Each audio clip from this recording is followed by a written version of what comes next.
तू खुद की खोज में निकल, तू किस लिए हताश है। तू खुद की खोज में निकल, तू किस लिए हताश है। तू चल, तेरी वजूद की समय को भी तलाश है, समय को भी तलाश है। जी हाँ, आप वो अनमोल हीरा है। आप जो चाह ले वो कर सकते हैं, बशर्ते कि आप चाहेंगे तब। दुनिया में इंसान दुखित तब होता है जब इंसान किसी दूसरे में कुछ देखता है ना। आप खुद में खोजिए वो चीज, आप में वो हर वो चीज है। आज आपके सामने मैं शाहनवाज नूरी, आपके देश के युवा, कुछ फैक्ट्स एंड फिगर्स लेकर के आपके सामने आया हूं। फैक्ट्स एंड फिगर्स, एक ऐसी इंडस्ट्री जिस इंडस्ट्री के ऊपर दुनिया के हर महान इंसान बात करने की कोशिश करता है, वो अपनी राय देता है, इस इंडस्ट्री पे वीडियोस बनाते हैं। लेकिन मैं, कुछ मेरे लीडर्स हैं जिनके साथ मैं हर जगह जा नहीं पाता हूं, शेयर नहीं कर पाता हूं। मैं सोचा online platform, this is the best platform for me, for everyone, जिनके साथ मैं अपने व्यूज को शेयर कर पाऊं, इस इंडस्ट्री के ऊपर कुछ बातें कह पाऊं। मैं कह नहीं सकता, लेकिन कुछ लोगों को थोड़ा दिखा पाऊं। आज आपके सामने स्क्रीन के साथ मैं आपके सामने प्रेजेंट करता हूं कुछ एक्सपर्ट्स को, कुछ राय देने वाले महान शख्सियत को। सबसे पहले मैं आप सभी का वेलकम करता हूं, स्वागत करता हूं आज के पैनल पे। बहुत बहुत स्वागत है आपका। मैं MSc agriculture and foreign language education लिया। आज एजुकेशन लेने के बाद एक अच्छी नौकरी की राय होता है, एक अच्छी जॉब में जाना होता है। लेकिन मैं अच्छी नौकरी, अच्छी जॉब में नहीं गया। मुझे एक ऐसी इंडस्ट्री की इंफॉर्मेशन मिला जिस इंडस्ट्री पे मुझे खुद को बिलीव नहीं था। और जब मैंने इसकी फैक्ट्स एंड फिगर्स को देखा, वाओ, मेरे जबान से वाओ वर्ड है आज। और मैं आपको ही बोलूंगा, आप भी फैक्ट्स एंड फिगर्स को जरूर देखिए। मैं आपको थोड़ी दिखाने की कोशिश करता हूं। सबसे पहले डायरेक्ट सेलिंग बिजनेस और एमएलएम के फैक्ट्स एंड फिगर्स पे हम बात कर रहे हैं, तो सबसे पहले मैं बातचीत करना चाहता हूं the third richest person in the world, CEO of Microsoft.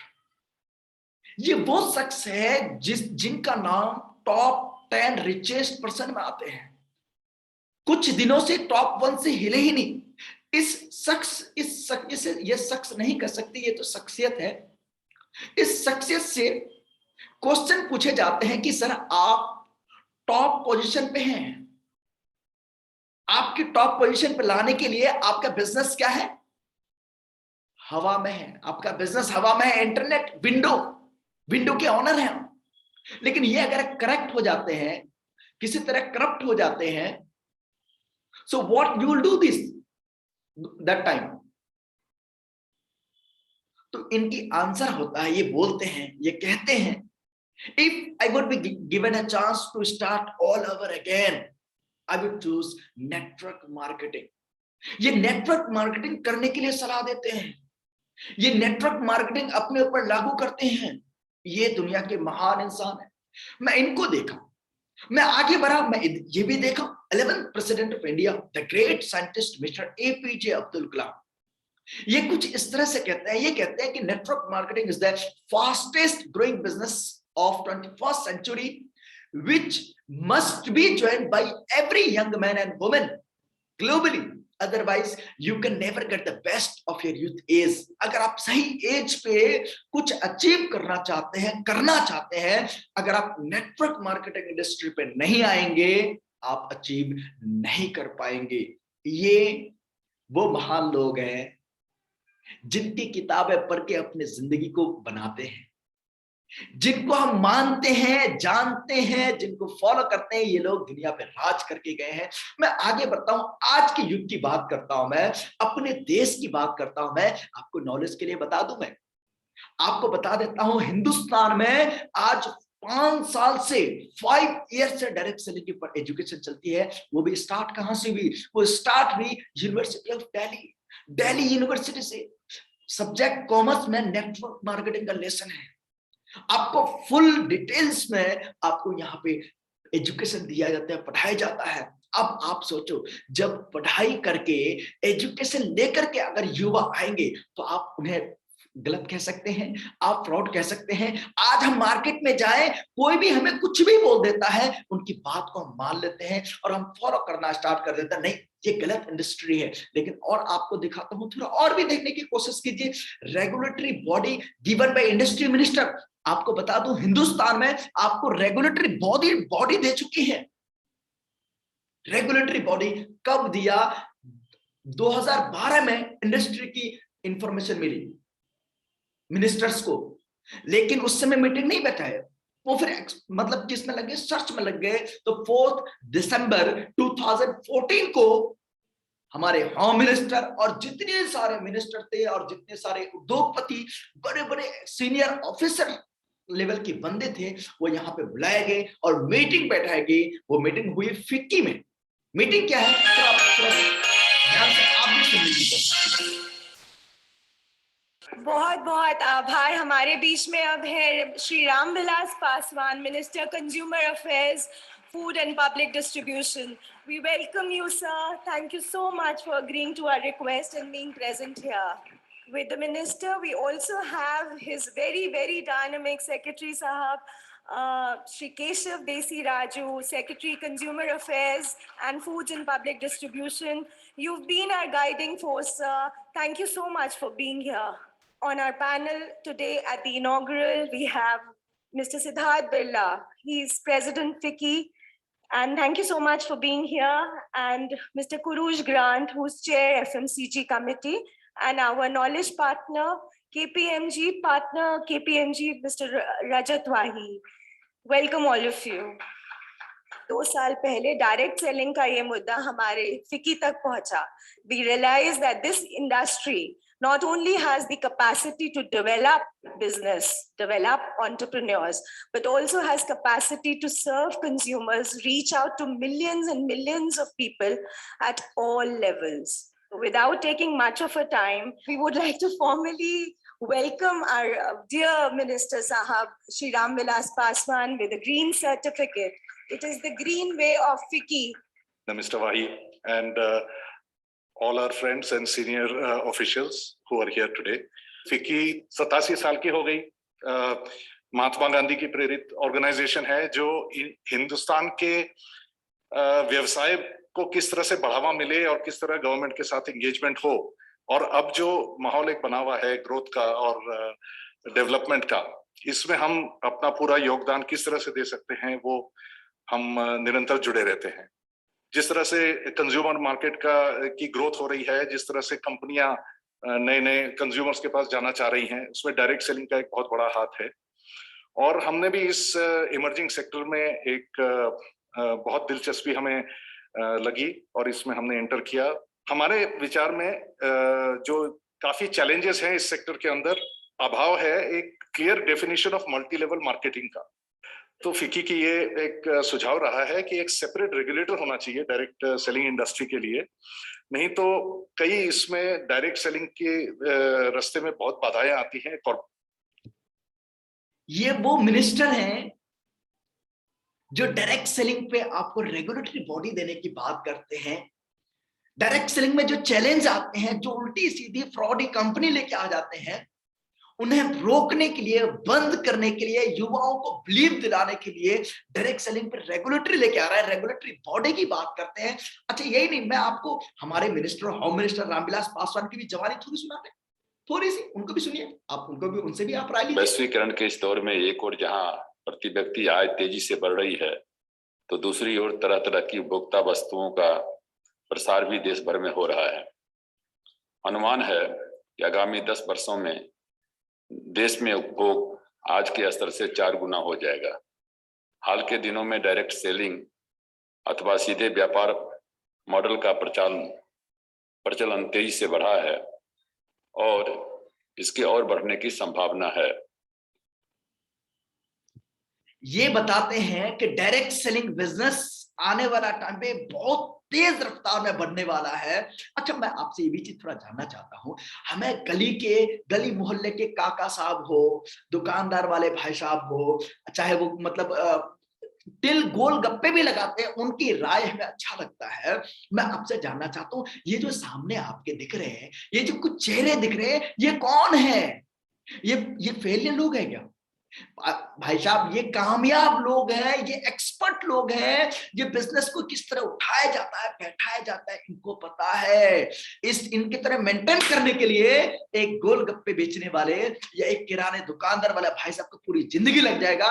इनकी 1 साल के टैक्स के चक्कर में, टैक्स कितना दे रहा है ये भारत सरकार को, ये टैक्स पेयर हैं, ये सक्सेसफुल लोग हैं, ये राय देते हैं इस इंडस्ट्री पे।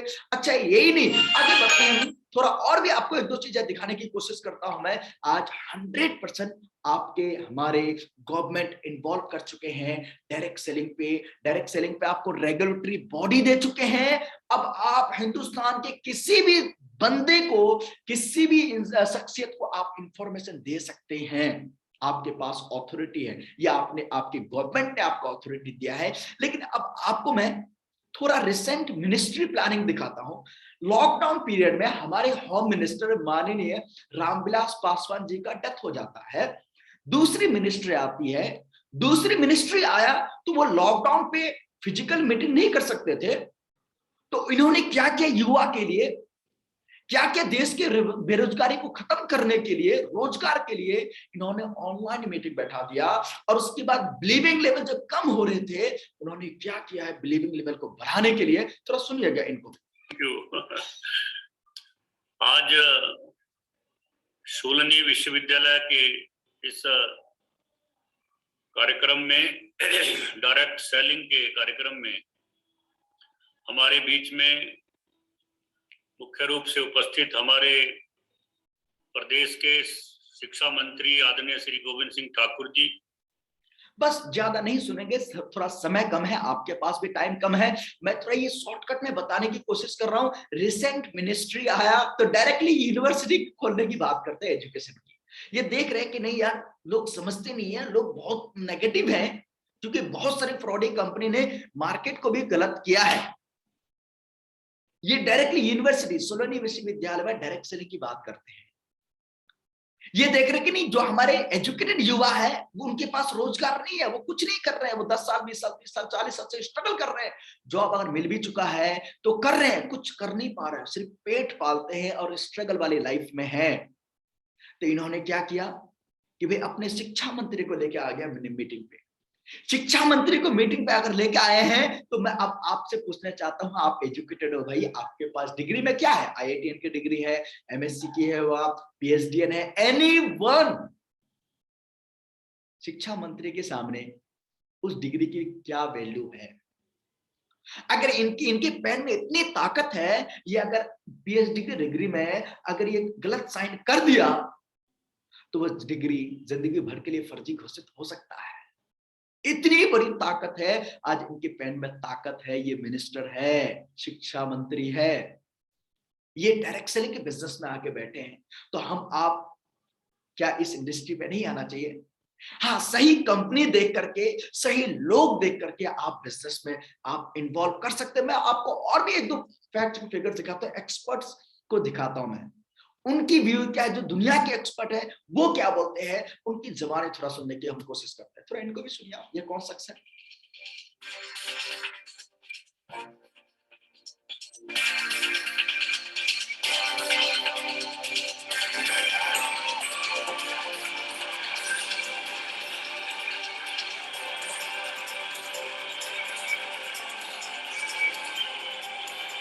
When I did The Apprentice, it was a long shot, going to be the biggest in the industry. But I had a lot of other opportunities to do this because I believe in network marketing. I'm a big fan of network marketing. And I had a lot of other opportunities with other people that are pretty successful. I didn't see anything or anyone that was close to these 3 guys. I want this to go great. I want people to be successful. I want people to make money. I want people to love what they're doing. It's going to be our company as a group. We're going to come out with new and different products. They're going to be wonderful products. The network itself is going to be amazing. And let's make this the #1 network marketing company anywhere. Thank you. Thank you. अब आप इस शख्स को जानते तो होंगे, पहचानते भी होंगे। ये वो शख्सियत है जो हॉट कंट्री के राष्ट्रपति रह चुके। ये कामयाब लोग हैं, ये इस इंडस्ट्री के कोई प्रमोटर नहीं है, ये एडवर्टाइजिंग करने वाले कोई स्टार नहीं है, ये इंडस्ट्री को प्रमोट करता है, ये देश के युवा को बचाने की कोशिश करता है, ये सभी के साथ एक दूसरे के साथ प्यार मोहब्बत से रहने की बात करता है, ये सक्सेस बनने का, ढेर सारे पैसे कमाने की बात करता है। इनकी व्यू है नेटवर्क मार्केटिंग पे कि I love network marketing industry. आप भी लव करेंगे, आप एक बार करके तो देखिए, एक बार आप सही जगह आके तो देखिए, आप भी लव करेंगे। मैं आपको इस दुनिया की आज के डेट में सबसे अधिक जो युवा है मोटिवेशनल स्पीकर्स पे ध्यान देते हैं, वो जिंदगी में क्या क्या नहीं पता नहीं, लेकिन हाँ वो जो केस स्टडी बनाते हैं सचमुच बहुत मेहनत से बनाते हैं, हमारे सामने रखने की कोशिश करता है। हाँ, मैं भी ऐसे लीडर को सुनता हूं जो गलत चीजों पे नहीं सही चीज पे फोकस करते हैं, मैं उनको भी थोड़ी सुनाने की कोशिश करता हूं। एक शख्स है विवेक बिंद्रा सर है, जिनको मैं भी देखता हूं, बहुत मेहनत करके वो वीडियो बनाते हैं, और आपको भी थोड़ी दिखाने की कोशिश करता हूं उनकी क्या राय है इस इंडस्ट्री पे, थोड़ा उनको भी आप सुन सकते हैं। एमएलएम एक ध्यान से समझे तो एक साइंटिफिक प्रोसेस है, एक सिस्टमैटिक साइंटिफिक प्रोसेस है किसी प्रोडक्ट, गुड्स या सर्विसेज को जनता तक पहुंचाने के लिए। एमएलएम जिस प्रकार एक प्रोडक्ट को मार्केट करने के कई जरिए होते हैं, इसी तरह मल्टी लेवल मार्केटिंग ये भी एक जरिया है एक प्रोडक्ट को आगे पहुंचाने का। प्रश्न ये है कि एमएलएम का नाम खराब क्यों हुआ? दो कारण से हुआ, केवल दो कारण से हुआ।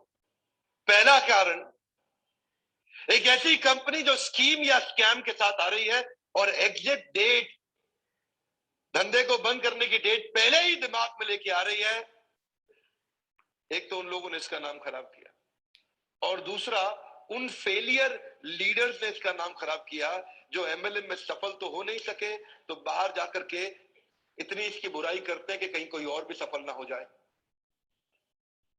ये दो प्रकार, या तो कोई कंपनी नेगेटिव होगी या एक लीडर जो सफल नहीं हुआ जब कंपनी छोड़ के जाएगा तो वो नेगेटिव होगा। ये दो ही कारण है जिसके कारण नाम खराब हुआ। मेरे विचार में अगर इंसान को दूसरा बड़ा मौका कोई इंडस्ट्री देती है सफलता के लिए, पहला मौका तो उसको बचपन में पढ़ाई करने के लिए मिलता है, लेकिन अगर फिर भी नहीं पढ़ सका किसी मजबूरी के कारण, आज IAS, chartered accountant, BTech gold medallist, IIT, IIM Ahmedabad नहीं जा सका, तो उनके बराबर या उनसे आगे जाने का दूसरा मौका, ये दोबारा पुनर्जीवन देने वाली इंडस्ट्री है, उसको बोलते हैं एमएलएम। अब किनकी व्यू सुनाऊं मैं, अब किनको दिखाने की कोशिश करूं मैं? मुझे लगता है कि अब हमें इस इंडस्ट्री पे बिलीव करना चाहिए। इंडस्ट्री पे अब हमें ज्यादा समय लगाने की जरूरत नहीं है, बस सही कंपनी देख लीजिए, सही लीडर्स देख लीजिए, आप उनके साथ ज्वाइनिंग करके आप यहाँ पे कामयाबी ले सकते हैं, बहुत बड़ी मुकाम पे पहुंच पाएंगे आप। मैं इस देश के युवा हूं, आज देश के युवा जो भी है, आज भारत सरकार उन्हें एजुकेट करने की कोशिश करता है कि वो उनके माइंड पे जो जॉब सीक्रेट है ना, उनकी माइंड से ये खत्म हो जाए, वो जॉब क्रिएटर बने, हमारे मोदी साहब कहते हैं, क्योंकि वो इतने ह्यूज अमाउंट पे युवा आ रहे हैं, डिग्रियां लेके आ रहे हैं, जिनको वो जॉब देने के लायक ही नहीं है, वो पॉसिबल ही नहीं है कि वो इतनी बड़ी तादाद में वो किसी को रोजगार दे पाए। आप खुद से रोजगार ले सकते हैं। So believe on creating history from this industry. इस इंडस्ट्री पे आए हैं, आप हिस्ट्री क्रिएट करने की बात कर रहे हैं, आप अपने नहीं दुनिया में अपने करेंगे, नौकरी में अपने करेंगे। यहाँ पे आप लाखों लोगों की जिंदगी बनाने के लिए आए हैं। यहाँ पे आप अपने साथ साथ, आपके साथ साथ लाखों लोगों का जिंदगी बनने वाला है, अपने साथ लाखों लोगों की जिंदगी की सवाल है। इसीलिए आपसे मैं जरूर कहूंगा कि आप इंडस्ट्री पे आइए, बिलीव कीजिए और यहाँ पे वर्क करके देखिए। एक बार आपसे मिलके बहुत अच्छा लगा, थैंक यू वेरी मच। अगर पहली बार आप मुझे सुन रहे हैं तो शेयर, सब्सक्राइब, लाइक जरूर कर सकते हैं चैनल को। Thank you very much.